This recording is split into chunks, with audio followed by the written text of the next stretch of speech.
طيب، في قصه وفي حكايه، ركز معايا فيها عشان دي نقطه مهمه جدا. مش هقول لك انفراد، بس بسرعه عملنا سيرش وافتكرنا الواقع يعني. الترجي في بطوله افريقيا 2021 نصف النهائي امام النادي الاهلي، جماهير الترجي قامت ببعض اعمال الشغب في هذه المباراه لو تفتكروا يعني.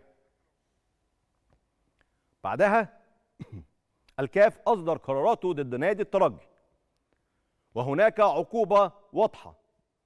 الترجي سيحرم من جماهيره في مباراتين مع ايقاف التنفيذ لمده عامين. لو تكررت احداث شغب اخرى يتم تطبيق هذه العقوبه. جماهير الترجي الان تأجل بدء الشوط الثاني في مباراة شبيبة القبائل حوالي 40 دقيقة بسبب أعمال شغب من جماهير الترجي التونسي، واقعة سليمة واضحة.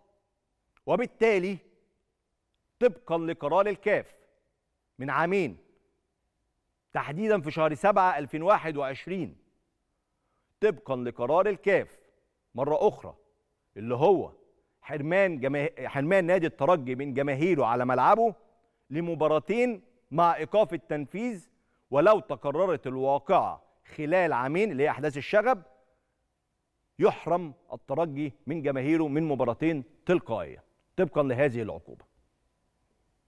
هيلعب النادي الاهلي في رادس دون جماهير الترجي. مره اخرى، لو الاهلي واجه الترجي في نصف النهائي يلعب النادي الأهلي مباراة الذهاب اللي هي هتكون يوم 12 مايو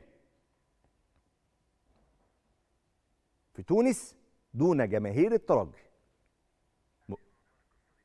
لابد أن يضغط الأهلي سريعا في هذا الأمر، وهي أصل هي مش محتاجة كمان ضغط، هي عقوبات معلنة ما فيهاش هزار يعني.